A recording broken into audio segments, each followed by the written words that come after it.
Welcome to RM biology. মাধ্যমিক 2025-এর ইতিহাসের suggestion ভিডিওতে তোমাদের স্বাগত। আজকের এই ইতিহাসের সাজেশনটা দ্য বেস্ট ফর মাধ্যমিক 2025। যারা দেখবে না তারা কিন্তু পরীক্ষার হলে আফসোস করবে। তাই অবশ্যই ভিডিওটি শেষ পর্যন্ত দেখো, এবং যারা চ্যানেলে নতুন, চ্যানেলটি অবশ্যই করে সাবস্ক্রাইব করে দাও এবং বেল বাটনটি বাজিয়ে দাও। তো চলো শুরু করা যাক। তো সব থেকে প্রথমে আমরা দেখব প্রথম অধ্যায়ের ক্ষেত্রে এই 8টা প্রশ্ন কিন্তু বেশ গুরুত্বপূর্ণ। কি? ইতিহাসের উপাদান হিসেবে জীবনের ঝরা পাতা গ্রন্থের গুরুত্ব। ইতিহাসের উপাদান হিসেবে জীবন স্মৃতি গ্রন্থের গুরুত্ব। ইতিহাসের উপাদান হিসেবে 70 বৎসর গ্রন্থের গুরুত্ব। নারী ইতিহাসের উপর একটি টিকা লেখো। খেলার ইতিহাস চর্চার সংক্ষিপ্ত পরিচয় দাও। সংবাদপত্র হিসেবে সোমপ্রকাশ ও বঙ্গদর্শনের ঐতিহাসিক গুরুত্ব কতটা? এইটা কিন্তু অত্যন্ত গুরুত্বপূর্ণ হতে চলেছে। আধুনিক ভারতের ইতিহাস চর্চার প্রধান প্রধান উপাদান কি কি? এই 8টা প্রশ্ন বেশ গুরুত্বপূর্ণ। আমি আরো একবার বলছি, সব থেকে বেস্ট সাজেশন। তারপর বাংলা তথাকথিত নবজাগরণের চরিত্রগুলি সংক্ষেপে লেখো, অথবা বাংলার নবজাগরণের প্রকৃতি সম্বন্ধে যা জানো লেখো। 19 শতকে বাংলার সমাজ সংস্কার আন্দোলনে ব্রাহ্ম সমাজগুলির কি ভূমিকা ছিল? 19 শতকের ভারতীয় সমাজ সংস্কার আন্দোলনের ইতিহাসে ডিরোজিও এবং নব্যবঙ্গ আন্দোলনের সংক্ষিপ্ত পরিচয় দাও, এবং বঙ্গ আন্দোলনের সীমাবদ্ধতা লেখো। বিদ্যাসাগরের নেতৃত্বে বিধবা বিবাহ আন্দোলনের সংক্ষিপ্ত বিবরণ দাও। বিদ্যাসাগর কতটা সাফল্য অর্জন করেছিলেন? 19 শতকের প্রথমার্ধে সতীদাহ প্রথা বিরোধী প্রচেষ্টাগুলির পরিচয় দাও। রামমোহন রায় কিভাবে সতীদাহ বিরোধী আন্দোলনকে সাফল্যমণ্ডিত করেন? 19 শতকে সমাজ সংস্কারের প্রেক্ষিতে সতীদাহ প্রথা বিরোধী আন্দোলন ও বিধবা বিবাহ প্রচলনের আন্দোলন দুটির তাৎপর্য বিশ্লেষণ করো। এরপরে যদি আমরা 4 নম্বর দেখি ওই একই অধ্যায়ের, সেখানে 10টা প্রশ্ন গুরুত্বপূর্ণ। পাশ্চাত্য শিক্ষা বিস্তারে রাজা রামমোহন রায়ের ভূমিকা। তারপরে দ্বিতীয় যে প্রশ্ন, নারী শিক্ষা বিস্তারে ঈশ্বরচন্দ্র বিদ্যাসাগরের অবদান। বামাবোধিনী পত্রিকায় বাংলার সমকালীন সমাজের কিরূপ প্রতিফলন ঘটেছে? অথবা 19 শতকে নারী কল্যাণে বামাবোধিনী পত্রিকার অবদান লেখো। এই প্রশ্নটা গুরুত্বপূর্ণ। ভারতে পাশ্চাত্য শিক্ষা বিস্তারে ডেভিড এয়ারের অবদান। দীনবন্ধু মিত্রের নীলদর্পণ নাটকে সমকালীন সমাজের কিরূপ প্রতিফলন ঘটেছে? শিক্ষা বিস্তারে প্রাচ্যবাদী পাশ্চাত্যবাদী বিতর্ক কি? উচ্চশিক্ষার বিকাশে কলকাতা বিশ্ববিদ্যালয়ের ভূমিকা আলোচনা করো। 19 শতকে ভারতে পাশ্চাত্য শিক্ষা বিস্তারের প্রভাব কি ছিল?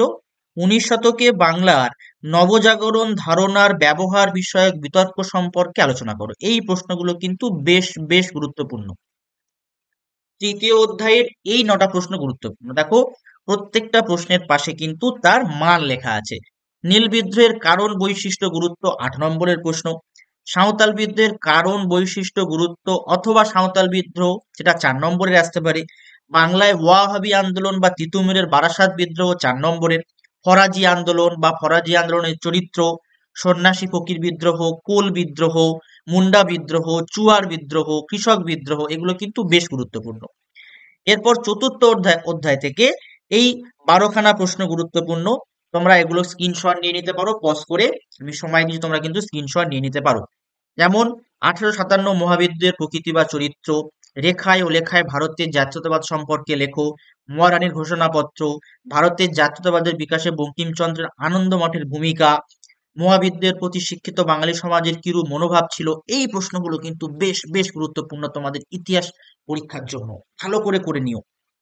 এরপরে যদি আমরা পঞ্চম অধ্যায়ে চলে আসি, পঞ্চম অধ্যায় 8 নম্বরের জন্য দেখো, মানুষ, প্রকৃতি ও শিক্ষার সমন্বয় বিষয়ে রবীন্দ্রনাথ ঠাকুরের চিন্তার পরিচয় দাও, অথবা রবীন্দ্রনাথ ঠাকুরের শিক্ষা চিন্তা শান্তিনিকেতনের ভাবনার পরিচয় দাও। এগুলো 8 নম্বর। বাংলায় কারিগরি শিক্ষার বিকাশের সংক্ষিপ্ত বিবরণ 8 নম্বর। তারপরে এই যে প্রশ্নগুলো আছে যদি আমরা দেখে নিই, এই প্রশ্নগুলো দেখে নাও। এখান থেকে শুরু হচ্ছে 1 নম্বর থেকে 9 নম্বর পর্যন্ত, এগুলো সব কিন্তু 4 নম্বরের প্রশ্ন। ছাপাখানা বিকাশে উপেন্দ্র কিশোর রায়চৌধুরী বা ইউএন রায় অ্যান্ড সন্সের ভূমিকা বেশ গুরুত্বপূর্ণ। ছাপাখানার ব্যবসায়িক উদ্যোগে বিদ্যাসাগরের অবদান, এগুলো কিন্তু বেশ বেশ গুরুত্বপূর্ণ হচ্ছে তোমাদের পরীক্ষার জন্য। এটা তোমরা স্ক্রিনশট নিয়ে নিতে পারো। তারপর টেকনিক্যাল ইনস্টিটিউট, যেটা Bengal technical institute, Serampore mission press, IACS পরীক্ষা, কলকাতার বিজ্ঞান কলেজের অবদান বেশ গুরুত্বপূর্ণ। ষষ্ঠ অধ্যায় থেকে এই প্রশ্নগুলো গুরুত্বপূর্ণ, যেমন বঙ্গভঙ্গ বিরোধী আন্দোলনে বাংলা শ্রমিক শ্রেণীর ভূমিকা, টিকা, সর্বভারতীয় কিষাণ সভা, এটা কিন্তু আমি স্টার মার্ক করে দিচ্ছি, বেশ গুরুত্বপূর্ণ এবছরের জন্য।